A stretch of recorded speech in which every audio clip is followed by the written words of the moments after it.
Football history में सिर्फ एक ही नेशनल टीम है जिसका ब्राज़ील के खिलाफ अनबीटन रिकॉर्ड है और वो है नॉर्वे। पूरी हिस्ट्री में नॉर्वे ने ब्राज़ील के अगेंस्ट 2 विन्स और 2 ड्रॉस रिकॉर्ड किए हैं और अब इस वर्ल्ड कप में हमें राउंड ऑफ 16 का एक ब्लॉकबस्टर मैचअप देखने को मिल रहा है। Brazil versus Norway. Carlo Ancelotti की ब्राज़ील, जहां विनीसियस जूनियर इस वर्ल्ड कप में अपना बेस्ट देता हुआ नजर आया है। दूसरी तरफ है नॉर्वे, जो कॉन्फिडेंस से भरी हुई है और राउंड ऑफ 32 में कोटे डिवोर को हराकर अपनी first ever world cup knockout victory हासिल कर चुकी है। सवाल सिर्फ इतना है, क्या ब्राजील क्वार्टर फाइनल्स में जगह बना पाएगी या फिर नॉर्वे फुटबॉल हिस्ट्री का एक और गोल्डन चैप्टर लिखने वाली है। Welcome back everyone. आज हम इस ब्लॉकबस्टर राउंड ऑफ 16 क्लैश का कंप्लीट ब्रेकडाउन करने वाले हैं। इस वीडियो में हम 3 चीज़ों पर बात करेंगे। अगर ब्राजील जीती तो उसका क्या इम्पैक्ट होगा, अगर नॉर्वे जीती तो वो कितनी बड़ी अचीवमेंट होगी, और दोनों टीम्स की कीज टू विक्ट्री क्या है, और एंड में मेरी फाइनल प्रेडिक्शन भी होगी। तो वीडियो को एंड तक जरूर देखना और कमेंट्स में बताना तुम्हारे हिसाब से कौन क्वार्टर फाइनल्स में जाएगा। सबसे पहले ब्राजील की बात करते हैं। अगर ब्राजील इस रेड हॉट नॉर्वे टीम को हरा देती है तो सिर्फ क्वार्टर फाइनल्स में क्वालिफाई नहीं करेगी, बल्कि उनका कॉन्फिडेंस भी एक अलग लेवल पर पहुंच जाएगा, क्योंकि नॉर्वे इस वक्त टूर्नामेंट की सबसे इनफॉर्म टीम्स में से एक है। ग्रुप स्टेज में फ्रांस के अगेंस्ट उनकी डिफीट जरूर आई थी, लेकिन उस मैच में उन्होंने हैवीली रोटेटेड स्क्वाड उतारी थी। उसके बाद जिस तरह उन्होंने कमबैक किया है, उससे क्लियर है कि ये टीम मोमेंटम के साथ नॉकआउट स्टेज में पहुंची है। ऐसे ओपोनेंट को हराना ब्राजील के लिए मेंटली भी बहुत इंपॉर्टेंट होगा। ब्राजील के लिए एक और बड़ा टेस्ट होगा नॉर्वे के सेट पीस थ्रेट को हैंडल करना। इस वर्ल्ड कप में नॉर्वे कॉर्नर्स और फ्री किक से लगातार डेंजरस रही है। हालैंड, सॉर्लोथ और क्रिस्टोफर आयर जैसे फिजिकली स्ट्रांग प्लेयर्स की वजह से उनका एरियल थ्रेट काफी डेंजरस बन जाता है। ब्राजील ने टूर्नामेंट के दौरान सेट पीस डिफेंडिंग में इंप्रूवमेंट तो दिखाई है, लेकिन नॉर्वे के अगेंस्ट उनका अब तक का सबसे बड़ा टेस्ट होगा। अगर ब्राजील इस चैलेंज को सक्सेसफुली हैंडल कर लेती है तो क्वार्टर फाइनल्स में उनका कॉन्फिडेंस और भी ज्यादा बढ़ जाएगा। इस वर्ल्ड कप में कार्लो एंचेलोटी की सबसे बड़ी स्ट्रेंथ उसका इन गेम मैनेजमेंट रहा है। कई मैचेस में उसने टाइमली सब्स्टिट्यूशंस और टैक्टिकल चेंजेस से गेम का मोमेंटम बदला है, लेकिन नॉर्वे के अगेंस्ट उन्हें शुरुआत सही टैक्टिकल अप्रोच के साथ उतरना होगा। लाइनअप सिलेक्शन भी बहुत इंपॉर्टेंट होगी, क्योंकि नॉकआउट फुटबॉल में एक छोटी सी टैक्टिकल मिस्टेक भी बहुत महंगी पड़ सकती है। लेकिन कहानी की दूसरी साइड भी उतनी ही इंटरेस्टिंग है, क्योंकि अगर ब्राजील के लिए ये कॉन्फिडेंस का मैच है तो नॉर्वे के लिए ये हिस्ट्री लिखने का मौका है। और अगर नॉर्वे ये मैच जीत जाती है तो मेरे हिसाब से ये उनकी फुटबॉल हिस्ट्री की सबसे बड़ी विक्ट्री होगी। राउंड ऑफ 32 में कोटे डिवोर के अगेंस्ट जीत हासिल करके उन्होंने पहले ही अपनी first ever world cup knockout victory celebrate की है। लेकिन अगर अब वो ब्राजील जैसे 5 टाइम वर्ल्ड चैंपियन को एलिमिनेट कर देते हैं तो ये सिर्फ एक अपसेट नहीं होगा, ये नॉर्वेन फुटबॉल के लिए एक हिस्टोरिक मोमेंट बन जाएगा। दोस्तों, नॉकआउट फुटबॉल में मोमेंटम बहुत बड़ी चीज होती है। एक बड़ी विक्ट्री कभी कभी पूरे टूर्नामेंट की डायरेक्शन बदल देती है।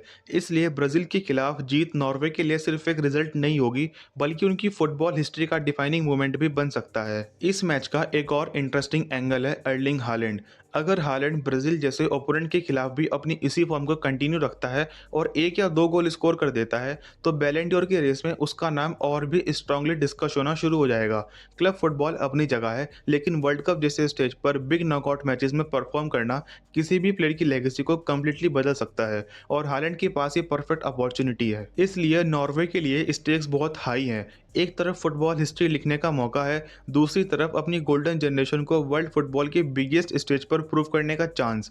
लेकिन ये सब तभी पॉसिबल होगा जब वो ब्राजील के अगेंस्ट अपना अब तक का बेस्ट परफॉर्मेंस दे पाएंगे। अब तक हम दोनों टीम्स के लिए इस मैच की इंपॉर्टेंस को समझ चुके हैं, लेकिन अब सवाल ये है कि आखिर ये मैच जीतेगा कौन। उसका जवाब छुपा है टैक्टिकल बैटल्स में।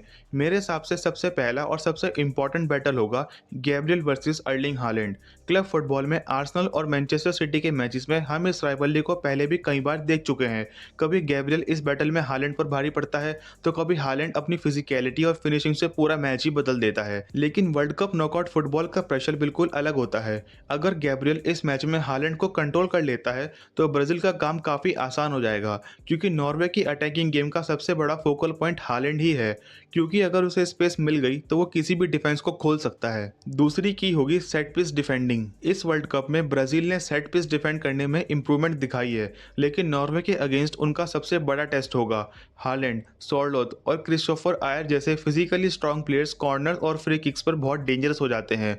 अगर ब्राजील अर्ली स्टेज में सेट पीस से गोल कंसीड कर देती है, तो मैच का मोमेंटम पूरी तरह नॉर्वे की तरफ शिफ्ट हो सकता है और फिर हालैंड, एंटोनियो नूसा और मार्टिन ओडेगार्ड जैसे प्लेयर्स को काउंटर अटैक्स में और भी ज़्यादा स्पेस मिलने लगेगी। इसलिए ब्राज़ील को अननेसेसरी फाउल्स अवॉइड करने होंगे और हर डेड बॉल सिचुएशन में मैक्सिमम कंसंट्रेशन दिखानी होगी। तीसरी और शायद सबसे इंपॉर्टेंट बैटल होगी मिडफील्ड की। ब्रूनो गिमारेस इस वर्ल्ड कप में ब्राज़ील के बेस्ट मिडफील्डर्स में से एक रहा है, लेकिन उसके साथ कासेमीरो और लुकास पकेता को भी अपना बेस्ट फुटबॉल खेलना होगा। कासेमीरो ने जापान के अगेंस्ट इंपॉर्टेंट गोल जरूर स्कोर किया था, लेकिन ओवरऑल टूर्नामेंट में उसकी परफॉर्मेंस उतनी कंसिस्टेंट नहीं रही है। इसी वजह से कार्लो एंचेलोटी के लिए सबसे बड़ा चैलेंज होगा मिडफील्ड का परफेक्ट बैलेंस ढूंढना। क्या वो ज़्यादा डिफेंसिव सेटअप के साथ जाएंगे या अटैक को और ज़्यादा फ्रीडम देंगे? ये डिसीजन मैच का फ्लो डिसाइड कर सकता है। नॉर्वे के पास मार्टिन ओडेगार्ड, पैट्रिक बर्ज और सैंडर बर्ज जैसे मिडफील्डर्स हैं जो प्रेशर के अंदर भी गेम को कंट्रोल करना जानते हैं। अगर ब्राज़ील मिडफील्ड की बैटल हार जाती है, तो नॉर्वे क्विक ट्रांजिशंस के थ्रू एंटोनियो नूसा और हालैंड को डेंजरस पोजीशंस में बार-बार रिलीज कर सकती है और वही सिचुएशन ब्राज़ील बिल्कुल अवॉइड करना चाहेगी। इसलिए ब्राज़ील के लिए फॉर्मूला काफ़ी सिंपल है। पहला, गैब्रियल को हालैंड के अगेंस्ट अपनी बैटल जीतनी होगी। दूसरा, नॉर्वे को सेट पीसेस पर मौके नहीं देने होंगे। और तीसरा, मिडफील्ड में ब्रूनो गिमारेस और बाकी प्लेयर्स को पूरे मैच का कंट्रोल अपने हाथ में रखना होगा।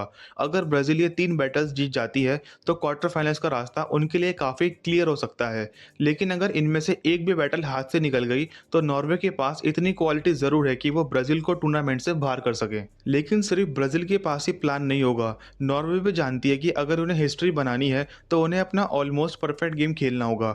और अगर नॉर्वे को ब्राज़ील जैसी टीम को एलिमिनेट करना है, तो सबसे पहला चैलेंज होगा वन ऑन वन डिफेंडिंग।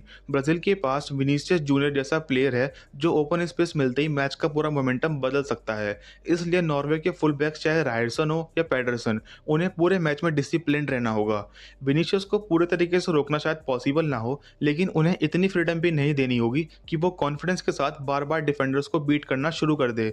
अगर विनी अपनी रिदम पकड़ लेता है, तो नॉर्वे के लिए प्रॉब्लम्स बहुत जल्दी शुरू हो सकती है। इसी वजह से मुझे लगता है नॉर्वे कॉम्पैक्ट डिफेंसिव शेप के साथ खेलेगी और बॉल रिकवर करते ही क्विक काउंटर अटैक्स पर फोकस करेगी। अटैक में अलेक्जेंडर सॉर्लोथ का रोल भी बहुत इंपॉर्टेंट होगा। हालैंड नेचुरली हेडलाइंस लेता है, लेकिन सॉर्लोथ का कंट्रीब्यूशन भी नॉर्वे के लिए उतना ही ज़रूरी है। उसका काम सिर्फ गोल्स स्कोर करना नहीं होगा, उसे लॉन्ग बॉल्स होल्ड करनी होंगी, ब्राज़ील के डिफेंडर्स को फिजिकली चैलेंज करना होगा और हालैंड के लिए स्पेस क्रिएट करनी होगी।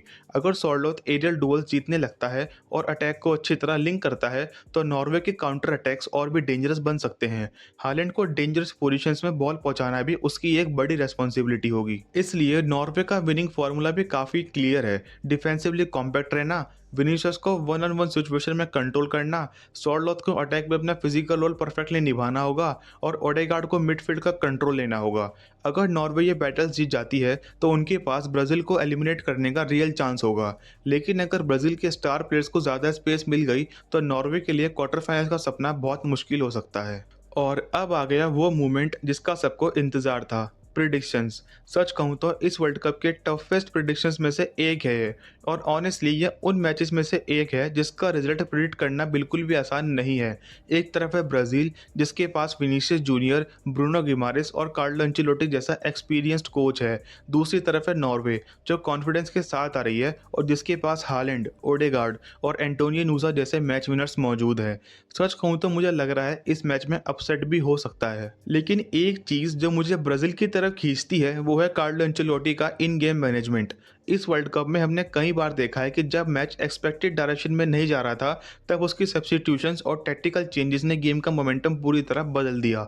नॉकआउट फुटबॉल में एक्सपीरियंस बहुत बड़ा डिफरेंस क्रिएट करता है। इसलिए मुझे लगता है कि ब्राज़ील प्रेशर के मूवमेंट्स को नॉर्वे से थोड़ा बेटर हैंडल करेगी। तो दोस्तों, मेरी फाइनल प्रिडिक्शन ब्राज़ील 2 नॉर्वे 1 है। मेरे हिसाब से नॉर्वे पूरे मैच में ब्राज़ील को टफ फाइट देगी और शायद एक गोल भी स्कोर करेगी, लेकिन एंड में ब्राज़ील की अटैकिंग क्वालिटी, स्क्वाड डेप्थ और big match experience difference create कर ही देगा। अब तुम कमेंट्स में ज़रूर बताना कि तुम्हारे हिसाब से कौन क्वार्टर फाइनल्स में जाएगा। क्या ब्राज़ील अपनी क्वालिटी और एक्सपीरियंस से चैलेंज पार कर लेगी, या नॉर्वे फुटबॉल हिस्ट्री का एक और गोल्डन चैप्टर लिखने वाली है? So that's it for today's video. मिलते हैं नेक्स्ट वन में।